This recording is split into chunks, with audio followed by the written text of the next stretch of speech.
our business, but I want to talk to you about mindset, because if you don't have the right mindset, you're not going to become and do and be and achieve all that you are called to do. And so we have to change our mindset. I had to make a mind shift when I came into this business.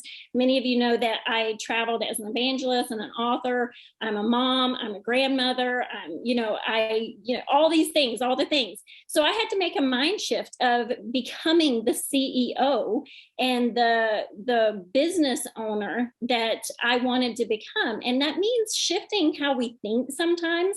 And so I don't know about you, but I imagine there's some people on here that maybe you're one of those people who just have a barely get by mentality. Have you ever had that? Just like, if I could just get through this day, if I can just get through this week, if I can just get through this month, get through this year, I'll be okay. But are you always waiting for the next tragedy or waiting for the next bad thing to happen? Always waiting on the next failure, the next person to say no to you, the next person to come against what you're trying to build for your family. But I know a lot of people whose mindset is, this is as good as it's going to get. And that is simply not true, because you have to change how you think. I want to challenge you to think differently today. And I'm going to use scripture because this is how I motivate myself. This is how I get up in the morning and I choose to live a life of victory and choose to live a life of success, because Proverbs 23:7 says, "For as he thinks in his heart, so is he." What you think about, what you focus on, what you concentrate on, what you give all of your thought process to, that is what you're going to become.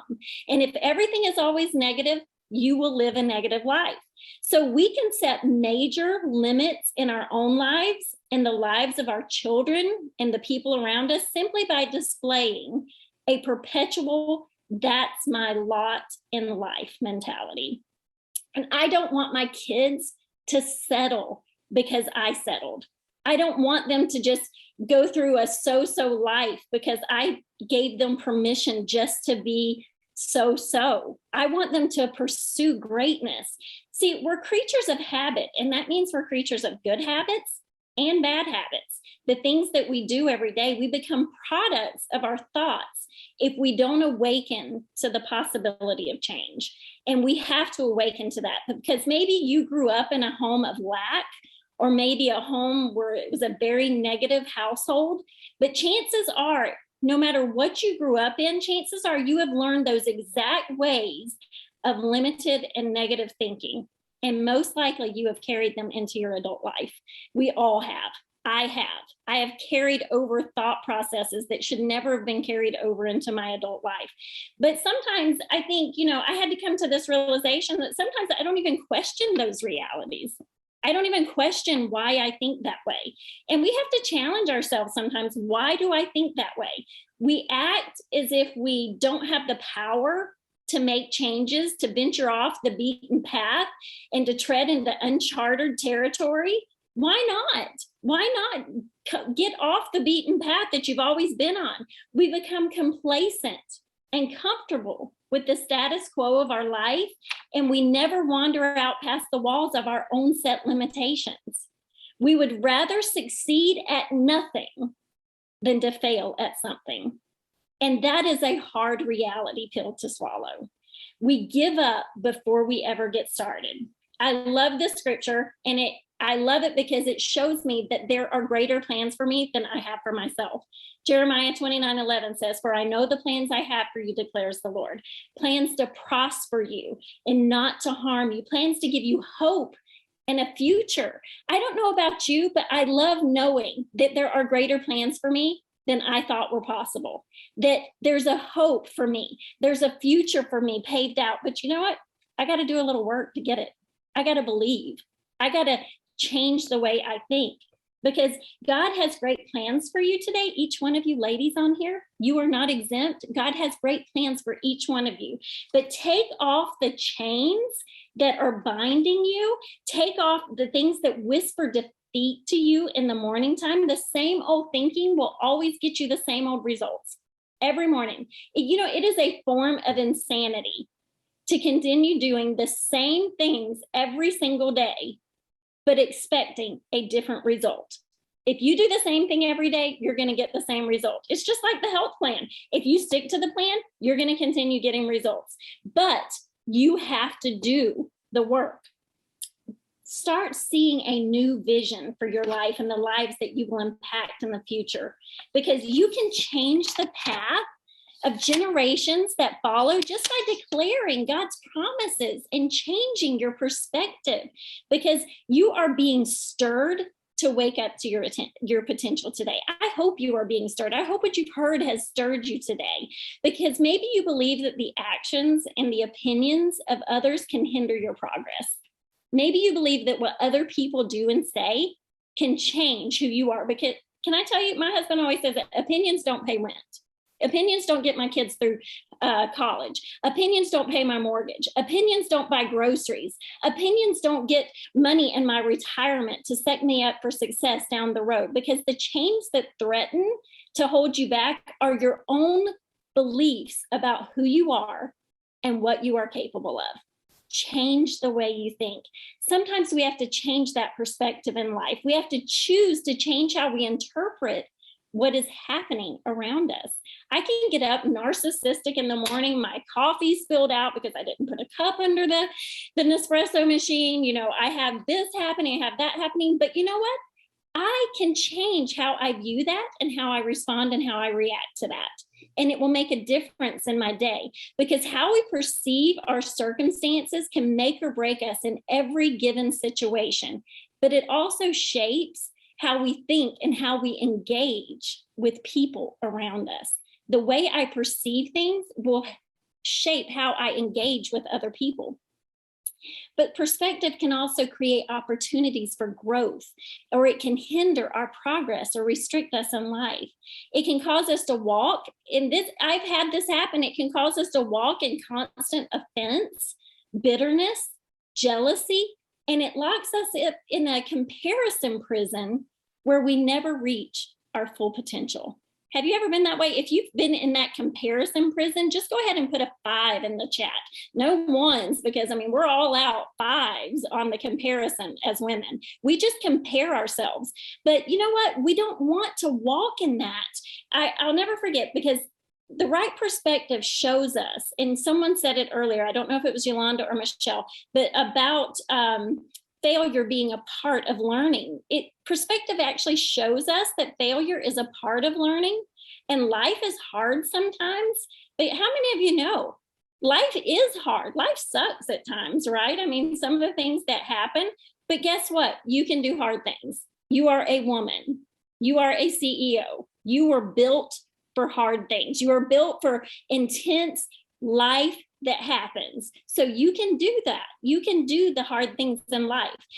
I'll never forget, because a dear friend said this to Pat and I one time when we were talking about, ranking up and doing all these things and growing our business and everything.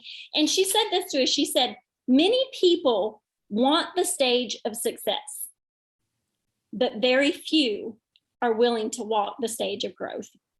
And that was something that really woke me up. It's not about just walking across the stage and being celebrated. It's about becoming. We are in the process of becoming who we were created to be. That's so true. But so often we just want the outcome to glorify us and showcase our accomplishments and giftings, but we really should just be choosing to always be in that stage of growth. It's a process, because you can walk across the stage at convention, you can walk across the stage at all these events, and you can be celebrated and be cheered, but when you walk off stage, what do you have to show for it? When you walk across that stage, if your desire is to be walking across that stage, then your desire should be to get as many people as you can to walk across that stage. They are your reason why. To get the other people, Pat and I can't win any more trophies or reach any more ranks in this business. You know what our trophies are? It's the celebration of seeing as many people as we can walk across that stage, achieving their goals. Their win is our win. But see, look at Hebrews 5:12. It says, for though you should be, in fact, be teachers by this time, You need someone to teach you the beginning elements of God's utterances. You have gone back to needing milk and not solid food. I don't know about you, but I'm pretty sure that the scripture just called us whiny babies. The scripture just said, you are just a big baby, grow up.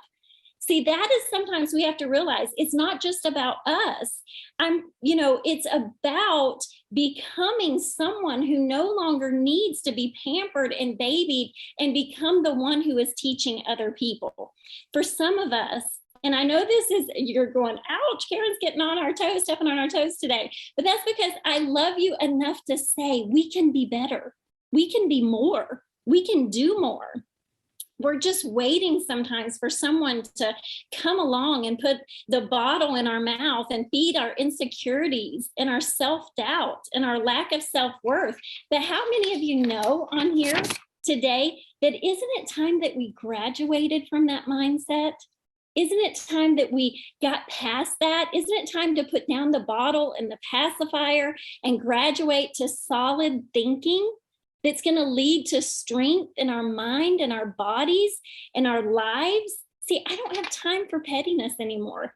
A spiritual mom of ours said one time, if you live in the land of lost dreams, pettiness always prevails. And if you live in that place of lost dreams, you're going to be always worried about the pettiness in life. But I love this scripture also, Deuteronomy 30:19. It says, today I have given you the choice between life and death, between blessings and curses. Now I call on heaven and earth to witness the choice that you have made. Oh, that you would choose life so that you and your descendants might live. You've got to change the way you think so that your children and your children's children will choose a life of victory. We have to understand that joy and peace, and this is hard to say because it's a daily choice, but joy and peace are choices. We have to get up in the morning and step out of bed, let our feet hit the floor and say, today I choose joy. Today I choose peace. Today I choose victory. We always give our circumstances too much credit in our lives, but it starts with us, not everyone else. And I found this quote by Carolyn Leaf recently from her book, Switch on Your Brain. So if you want that, somebody can put it in the chat, Switch on Your Brain by Carolyn Leaf. And she simply says, as we think, we change the physical nature of our brain. As we consciously direct our thinking, we can wire out toxic patterns of thinking and replace them with healthy thoughts. That's what I want us to do today. And there are 4 ways to change your mindset, and I'm done. Number 1, choose truth over lies. Choose truth. Choose truth today. We can choose fear, insecurity, jealousy, bitterness, the lies of the enemy, or we can choose to believe what God says about us and what is true. Philippians 4:18 says, I have received everything in full and have an abundance. I am amply supplied. So when you go into your business today, when you start working, you start calling, you start making those posts, when you start doing all that, realize you have everything you need. You have everything. You are amply supplied with greatness, amply supplied with the tools that you need, amply supplied with all inside of you that you need to be a success. Because God has placed giftings, abilities, ideas, purpose, and passion inside of you. You just have to choose to believe and put the effort into pursuing and cultivating what you have, whatever it is. I love what Shelley said. Don't compare yourself. You can't be this person, that person. I can't do some of the things that you do, but I can be the best and utilize what I have to be able to do it. Stop focusing on what you don't have and focus on what you do have and create with that. Your past does not dictate your future. Your past does not define you. It equips you. My husband, Pat, always says, your past is not your prison. Stop looking at the failures from behind you. Stop looking at what didn't work back then. Stop worrying about all those things, the naysayers, the people who are complaining because you're posting all the time, all that stuff, all that garbage. It doesn't matter. Your past is not your prison. It's your university. Take what you can from it and learn and grow into your future. I'm so grateful for the things, the people in my life who refused to let me believe the lies that I had accepted in my life early on.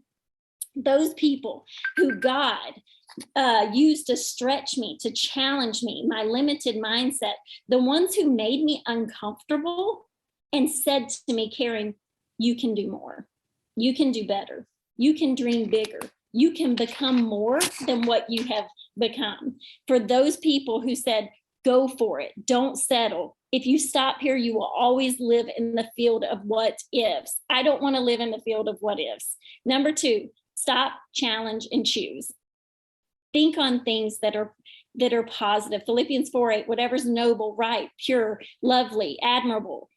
If anything is excellent and praiseworthy, think on those things, not the negative things. We can be inspectors and quality controllers of our thoughts.